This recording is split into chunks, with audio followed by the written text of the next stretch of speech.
نوحوں میں اور منقبت میں میوزک استعمال کرنا جائز ہے؟ اگر جائز ہے تو شرائط کیا ہیں؟ کون سا میوزک جائز ہے اور کون سا میوزک حرام ہے؟ آیت اللہ سیستانی اور آیت اللہ خامنائی کی نظر میں برائے مہربانی بیان کریں۔ اس سلسلے میں پہلے ہمیں یہ جاننا ہوگا کہ کیا تمام میوزک حرام ہے یا نہیں، میوزک میں حلال میوزک بھی پائے جاتے ہیں۔ تو اس کا جواب آسان سا یہ ہے کہ میوزک حلال بھی ہیں اور حرام بھی ہیں۔ حرام میوزک کی 3 خاصیت ہے۔ سب سے پہلی خاصیت یہ ہے کہ وہ انسان کو اللہ کی یاد سے غافل کر دے۔ دوسری خاصیت یہ ہے کہ وہ میوزک گناہوں کی محفل سے مخصوص ہو۔ تیسری خاصیت یہ ہے کہ راک، ریپ اور اس طرح کے دوسرے ڈسکو کلبز وغیرہ میں جو میوزک چلتے ہیں یہ وہ حرام میوزک ہے۔ اب سوال یہ کہ اللہ کی یاد سے غافل کر دینے والا کون میوزک ہے؟ اس کی بھی 4 خصوصیتیں ہیں۔ انسان اس میوزک سننے کے بعد غفلت کے سبب واجب کو ترک کرے، یا واجب کی ادائیگی میں سستی کرے، یا گناہ کو انجام دینے کی رغبت اس کے اندر آ جائے جیسا کہ ہوتا ہے اکثر، یا یہ کہ گناہ کو انجام دے۔ یہ غافل کر دینے والا یاد خدا سے میوزک ہے۔ اور گناہوں کی محفل سے مخصوص میوزک، جیسے ایسی محفلیں کہ جہاں ناچ گانا رقص و رقاصی ہو، وہ میوزک گناہ کی محفل کا میوزک ہے۔ ایسی محفل کے جہاں مکس گیدرنگ ہو، مرد عورت سب ملے جلے ہوں، حجاب و حلال و حرام کا کوئی خیال نہ ہو،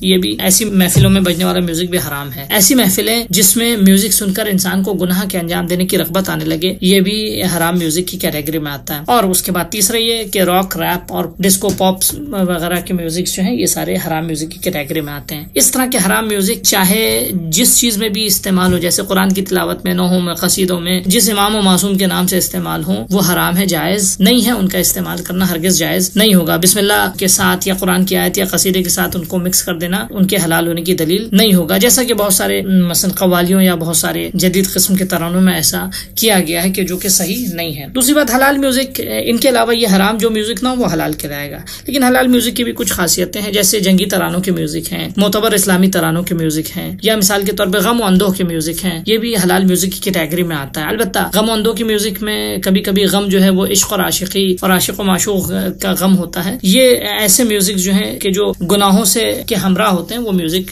چاہے غم کا ہو لیکن حلال نہیں ہے۔ لیکن اس کے علاوہ نارمل غم و اندوہ کا میوزک وہ جائز ہے اور حلال میوزک ہے۔ معتبر اسلامک سیریلز میں جو میوزک استعمال ہوئے ہیں وہ بھی حلال میوزک کی کیٹیگری میں آتے ہیں۔ اب سوال یہ ہے کہ ہم اپنے نوحوں قصیدوں میں استعمال کر سکتے ہیں، میوزک کو نہیں کر سکتے۔ میں نے عرض کیا کہ جو میوزک حلال ہے ان کا استعمال کرنا کوئی حرج نہیں ہے۔ البتہ ہمارے معاشرے میں ابھی وہ ایکسیپٹنس نہیں ہے، کیونکہ اب تک ہوتا نہیں آیا ہے ہمارے خاص کر برصغیر کے معاشرے میں۔ لیکن بہرحال ہمارے معاشرے میں اتنی وسعت ہونی چاہیے کہ حلال خدا کو ہم حلال باقی رکھیں اور جو حرام ہے ہم اس میں غیرت دکھائیں، اور وہ حرام کو کبھی بھی اپنے معاشرے اور مذہب میں داخل ہونے نہ دیں۔ جیسا کہ بسا اوقات دیکھا گیا کہ مولا علی کی جشنی یا اس طرح کے دوسرے خوشیوں کے، معصوموں کی خوشیوں کی محفلوں میں ایسے میوزکس بجائے گئے کہ جو گناہ کا سبب بنے، البتہ اسلامی ترانوں اور قصیدوں کے اندر ان میوزک کو بچایا گیا، تو یہ جائز نہیں ہے۔ لیکن جو حلال ہے وہ اسلام میں حلال ہے، ہم میں اتنا ایکسیپٹنس ہونا چاہیے، اتنا ٹالرنس ہونا چاہیے، اور حلال خدا کو ہم حلال باقی رکھیں۔ البتہ وہ لوگ جو اس طرح کے میوزکس کو مکس کرتے ہیں ان کو اس بات کا لحاظ کرنا ہوگا کہ وہ ماہرین اور ایکسپرٹس سے یا ایسے ریسورس سے میوزک حاصل کریں کہ جو حلال ہیں،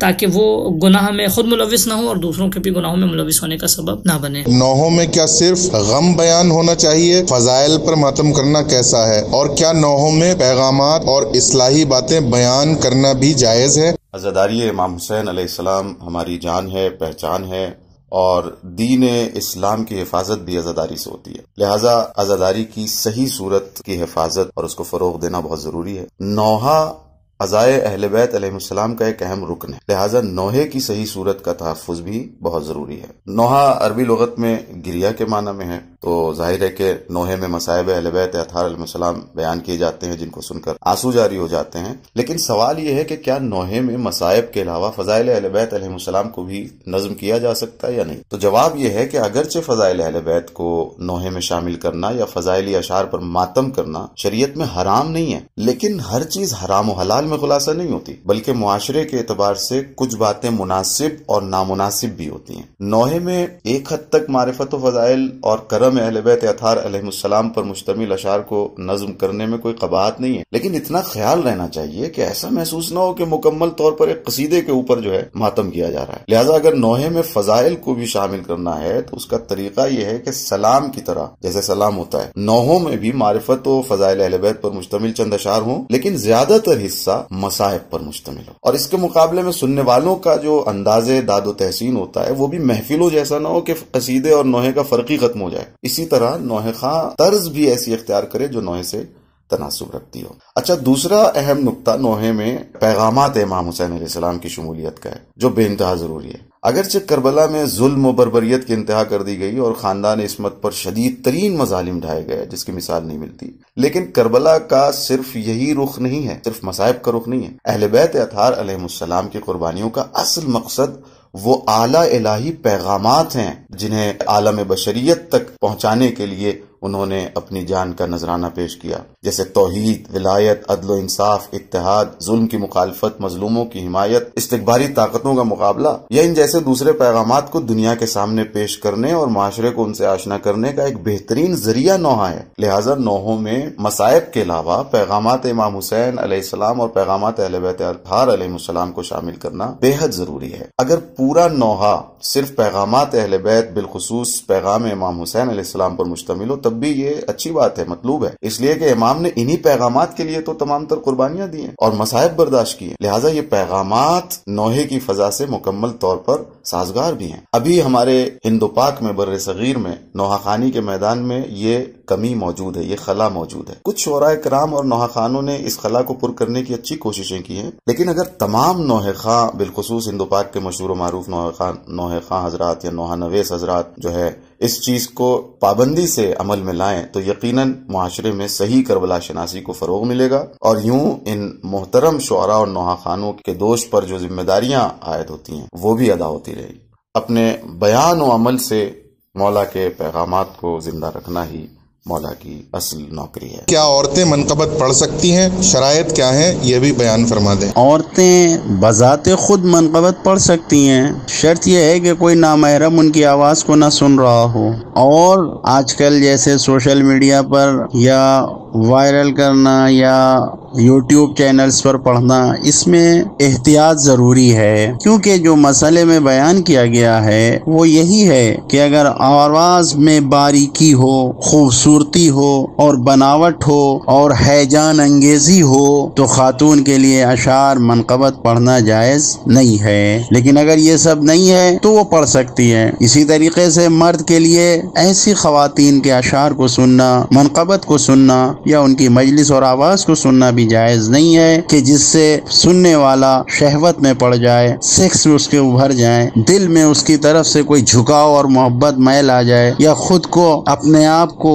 حرام میں پڑنے سے نہ بچا سکے تو اس کے لیے سننا جائز نہیں ہے۔ لہٰذا اگر عورت کی آواز گانے کی کیفیت میں نہ ہو اور اس کا سننا لذت یا شہوت یا سیکس کے لیے بھی نہ ہو اور کسی بھی قسم کا فساد یا شریعت کے خلاف کوئی اثر نہ ہو رہا ہو تو اس میں کوئی حرج نہیں ہے۔ شرط و شروط اس میں یہی ہے کہ اس عورت کی آواز کو سننے سے کوئی انسان حرام کی طرف نہ جا رہا ہو، لہذا احتیاط کرنا چاہیے خواتین کو اور عام نہیں کرنا چاہیے اپنی آواز کو۔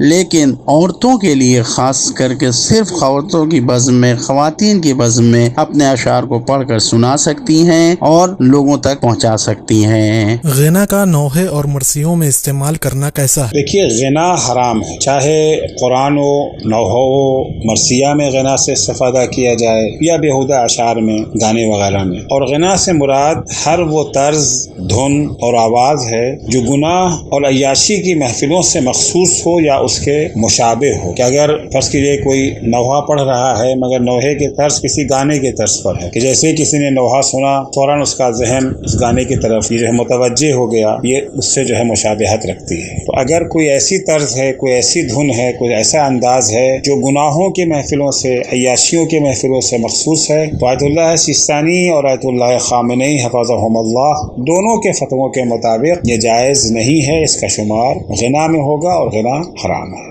تو دوستوں، یہ تھا ہمارا آج کا پروگرام۔ امید کرتے ہیں آپ کو یہ پروگرام پسند آیا ہوگا۔ جانے سے پہلے ایک ضروری اعلان آپ سے کرنا چاہتا ہوں، وہ یہ کہ ماہ محرم کے عشر اولیٰ میں سبیل کمنٹ اپلوڈ نہیں ہوگا۔ انشاءاللہ ماہ محرم کے عشر اولیٰ کے بعد ہم آپ کے نئے سوالوں کے ساتھ پھر حاضر خدمت ہوں گے۔ اگر محرم کے حوالے سے آپ کے کوئی سوالات ہیں تو ہمیں ضرور کمنٹ کریں۔ تب تک کے لیے اجازت دیجیے۔ خدا حافظ، شکریہ۔